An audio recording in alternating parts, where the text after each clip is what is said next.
नमस्कार दोस्तों, स्वागत है आपका कमोडिटी अपडेट्स में।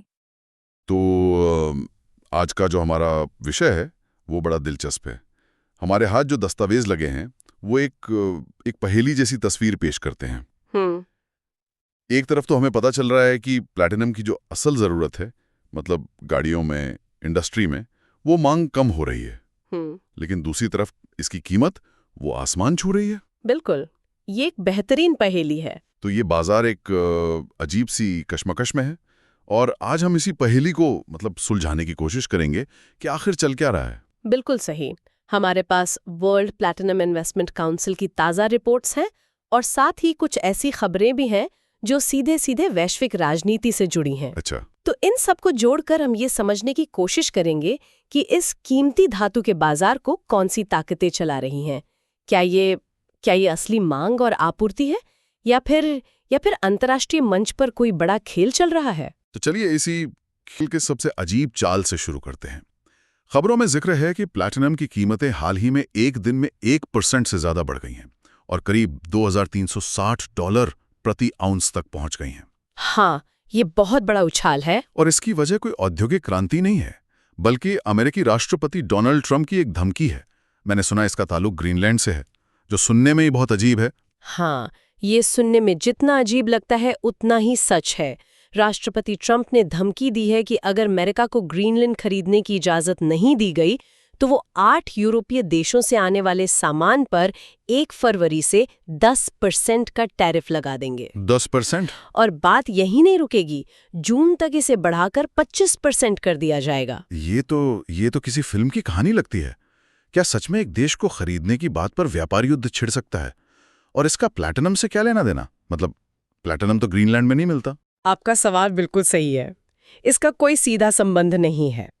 लेकिन बाजार ऐसे काम नहीं करता। बाजार भावनाओं पर, अनिश्चितता पर चलता है। जब दुनिया की सबसे बड़ी अर्थव्यवस्था का नेता इस तरह की अप्रत्याशित और बड़ी धमकी देता है तो पूरी वैश्विक अर्थव्यवस्था में एक डर का माहौल बन जाता है। निवेशकों को लगता है कि उनका पैसा स्टॉक मार्केट में या दूसरी जगहों पर शायद सुरक्षित नहीं है। ऐसे में वो एक सुरक्षित तिजोरी ढूंढते हैं। और प्लैटिनम वो सुरक्षित तिजोरी है जिसे अंग्रेजी में सेफ हेवन एसेट कहते हैं। बिल्कुल। पारंपरिक रूप से सोना ये भूमिका निभाता रहा है, पर प्लैटिनम भी उसी श्रेणी में आता है। जब भी वैश्विक अनिश्चितता बढ़ती है, निवेशक अपना पैसा इन कीमती धातुओं में लगा देते हैं क्योंकि उन्हें भरोसा होता है कि इनकी कीमत गिरेगी नहीं। अच्छा। तो इसी भगदड़ की वजह से प्लैटिनम की मांग अचानक बढ़ जाती है और कीमतें भी। तो हाँ, ग्रीनलैंड खरीदने की धमकी सीधे तौर पर प्लैटिनम की कीमत बढ़ा रही है। वाह, ये मांग असली इस्तेमाल के लिए नहीं बल्कि डर की वजह से है। तो जाहिर है यूरोप इस धमकी पर चुप तो नहीं बैठा होगा। बिल्कुल नहीं। हमारे स्रोतों के मुताबिक यूरोपीय नेताओं में तो खलबली मची हुई है। फ्रांसीसी राष्ट्रपति इमैनुअल मैक्रो ने तो एक आपातकालीन बैठक भी बुला ली है। वो जवाबी कार्रवाई के लिए तैयार हो रहे हैं। जवाबी कार्रवाई? वो भी टैरिफ लगाएंगे? हाँ, एक विकल्प तो यही है कि वे भी अमेरिकी सामानों पर टैरिफ लगा दें। और खबरों में किसी एंटी कोअर्शन इंस्ट्रूमेंट का भी जिक्र है। एक मिनट, ये एंटी कोअर्शन इंस्ट्रूमेंट ये क्या चीज है? सुनने में काफी गंभीर लग रहा है। ये एक तरह का आर्थिक हथियार है जो यूरोपियन यूनियन ने हाल ही में बनाया है। अगर कोई देश ईयू या उसके सदस्य देश पर आर्थिक दबाव डालकर उसकी नीतियां बदलवाने की कोशिश करता है, जैसा अमेरिका इस मामले में कर रहा है, तो ईयू इस इंस्ट्रूमेंट का इस्तेमाल करके उस देश पर व्यापारिक प्रतिबंध लगा सकता है। अच्छा। आसान भाषा में कहें तो ये आर्थिक ब्लैकमेल के खिलाफ एक रक्षा कवच है।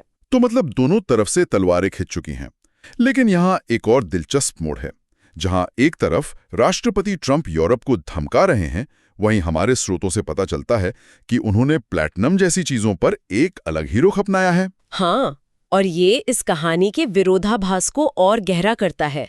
उन्होंने अपने प्रशासन को साफ निर्देश दिए हैं कि प्लैटिनम और दूसरे महत्वपूर्ण खनिजों पर फिलहाल कोई टैरिफ न लगाया जाए, बल्कि उन्होंने अधिकारियों से कहा है कि वे अंतर्राष्ट्रीय भागीदारों से इन खनिजों की स्थिर आपूर्ति सुनिश्चित करने के लिए काम करें। ये तो बड़ी अजीब बात है।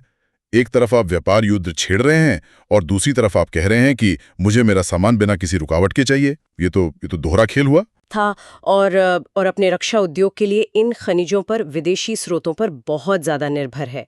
वो वैश्विक आपूर्ति श्रृंखला को बाधित करने का जोखिम नहीं उठा सकते, भले ही वे दूसरे मोर्चों पर व्यापारिक दबाव बना रहे हों।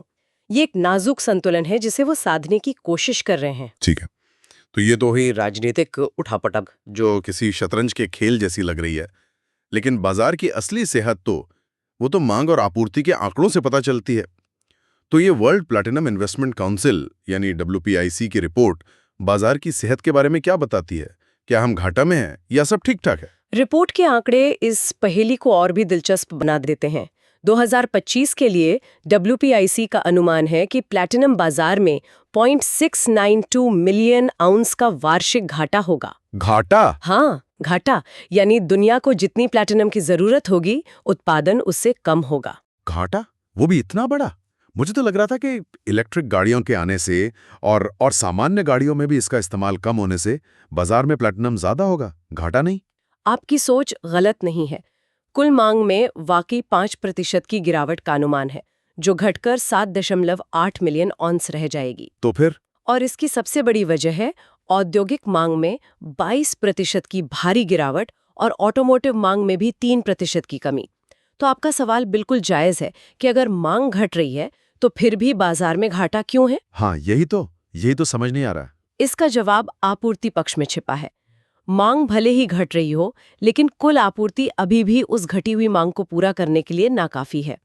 हालांकि अच्छी खबर यह है कि आपूर्ति बढ़ रही है। अच्छा। हाँ, खनन से उत्पादन 2% और रिसाइकलिंग से भी आपूर्ति बढ़ने की उम्मीद है। लेकिन यह बढ़ोतरी फिलहाल मांग और आपूर्ति के बीच के अंतर को पूरी तरह से भरने के लिए काफी नहीं है। चमकदार पहलू भी दिख रहा है। रिपोर्ट कहती है कि आभूषणों की मतलब ज्वेलरी की मांग 7% बढ़ने वाली है। ये कैसे हो रहा है? इसका कारण बहुत सीधा और दिलचस्प है। सोने की कीमतें वो रिकॉर्ड स्तर पर पहुंच गई हैं। हाँ, वो तो है। ऐसे में सोने के मुकाबले प्लैटिनम एक किफायती और आकर्षक विकल्प बन गया है। खासकर भारत और चीन जैसे बाजारों में उपभोक्ता और ज्वेलरी बनाने वाले दोनों ही सोने की जगह प्लैटिनम को तरजीह दे रहे हैं। ये 2018 के बाद प्लैटिनम की ज्वेलरी मांग का सबसे ऊंचा स्तर होगा। अच्छा। तो ये एक क्लासिक उदाहरण है कि कैसे एक धातु का बाजार दूसरी धातु की कीमत से प्रभावित होता है। तो कुल मिलाकर ऑटो और इंडस्ट्री से मांग कम है, लेकिन ज्वेलरी की मांग उसे कुछ हद तक संभाल रही है। पर फिर भी अंत में घाटा तो है ही। इस घाटे का नतीजा क्या होगा? मतलब कमी कहाँ से पूरी की जाएगी? जैसे हम अपनी बचत का इस्तेमाल करते हैं जब खर्च आमदनी से ज्यादा हो, हाँ, वैसे ही बाजार अपने जमीन के ऊपर मौजूद स्टॉक यानी अबव ग्राउंड स्टॉक्स का इस्तेमाल करता है। एक सेकंड, ये जमीन के ऊपर मौजूद स्टॉक का क्या मतलब है? क्या ये वो प्लैटिनम है जो लोगों के घरों में रखा है? नहीं, इसका मतलब है वो सारा प्लैटिनम जो खदानों से निकल चुका है और अब बाजार में मौजूद है। ये तिजोरियों में, एक्सचेंजों के गोदामों में और सरकारों के पास रिजर्व के रूप में रखा होता है। एक तरह का वैश्विक बफर स्टॉक है ये। 2025 के घाटे को पूरा करने के लिए इसी स्टॉक का इस्तेमाल होगा और WPIC का अनुमान है कि इसमें 18% की भारी गिरावट आएगी। 18% की गिरावट, इसका असर क्या होगा? इसका असर बहुत गहरा है। इसे ऐसे समझिए जैसे आपके घर का राशन सिर्फ 4 महीने का बचा हो और आपको पता ना हो कि अगली सप्लाई कब और कितनी आएगी। तो घबराहट होना लाजमी है। बिल्कुल। इस गिरावट के बाद दुनिया की जरूरत के हिसाब से प्लैटिनम का सिर्फ 4 महीने से थोड़ा ज्यादा का ही स्टॉक बचेगा।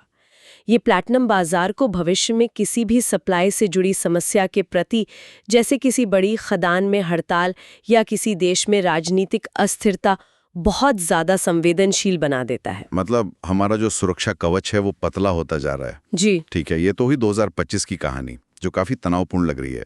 लेकिन क्या आगे भी यही सिलसिला जारी रहने वाला है?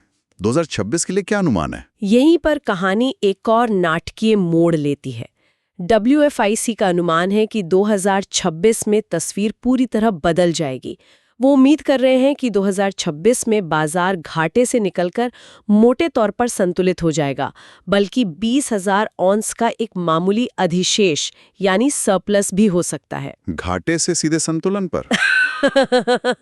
ये तो बहुत बड़ा बदलाव है। ये जादू कैसे होगा?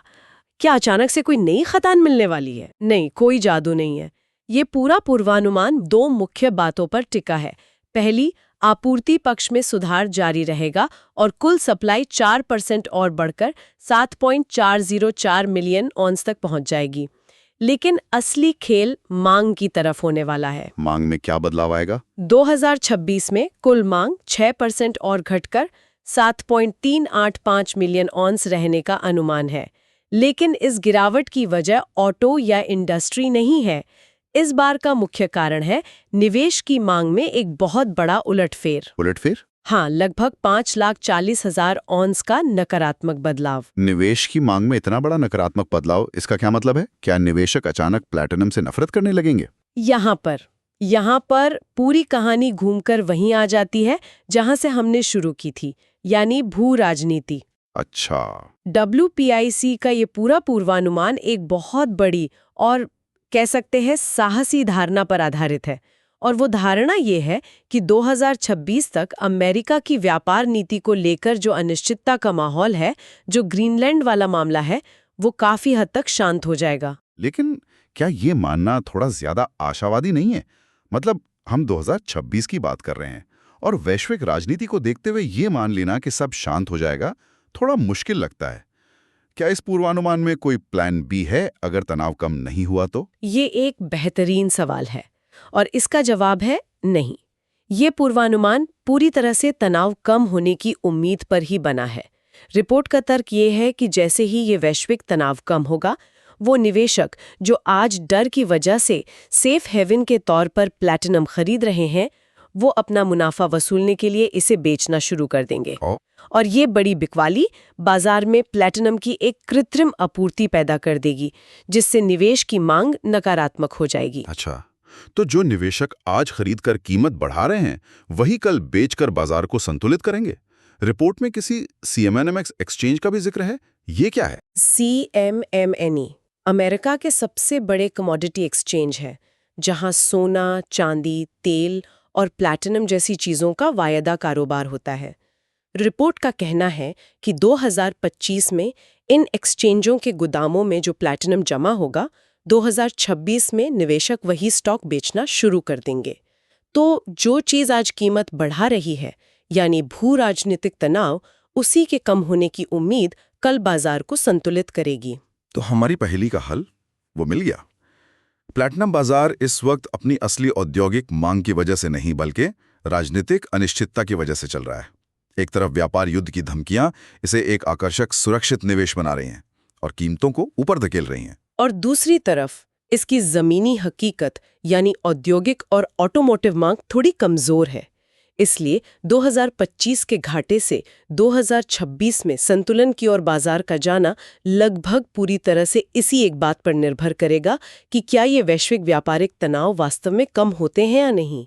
ये बाजार फिलहाल अपनी बुनियादी बातों से ज्यादा वैश्विक राजनीति का बंधक बन गया है। ये तो वाकई एक बहुत ही नाजुक संतुलन है, जो एक राजनीतिक बयान से बन भी सकता है और बिगड़ भी सकता है। बिल्कुल। आज की हमारी ये पूरी बातचीत यही दिखाती है कि आज की आपस में जुड़ी हुई दुनिया में किसी भी वस्तु का बाजार सिर्फ अपनी मांग और आपूर्ति के सीमित दायरे में काम नहीं करता। ये भू राजनीति, औद्योगिक बदलाव और इंसानी भावना, डर और लालच के बीच लगातार संतुलन बनाने की कोशिश करता है। प्लैटिनम इसका एक जीता जागता उदाहरण है। ये सोचने के लिए एक बात है, क्या होगा अगर ये तनाव कम ना हो? क्या होगा अगर ग्रीनलैंड खरीदने की मांग सिर्फ एक चुनावी हथकंडा या बातचीत की रणनीति न होकर संसाधनों पर कब्जे की एक नई और ज्यादा आक्रामक वैश्विक दौड़ की शुरुआत हो? अगर ये व्यापारिक खींचतान लंबी चलती है तो ये न केवल प्लैटिनम बाजार को अस्थिर रखेगी, बल्कि दुनिया भर में महत्वपूर्ण खनिजों की स्वतंत्रता और आपूर्ति श्रृंखला के लिए चल रही दौड़ को कैसे एक नया आकार दे सकती है। ये सवाल आने वाले समय में बहुत महत्वपूर्ण होने वाला है। एक जरूरी बात, ये चैनल सिर्फ एजुकेशनल और इन्फॉर्मेशनल पर्पस के लिए है। बने रहिए हमारे साथ हर बड़ी कमोडिटी खबर के लिए, सिर्फ कमोडिटी अपडेट्स पर।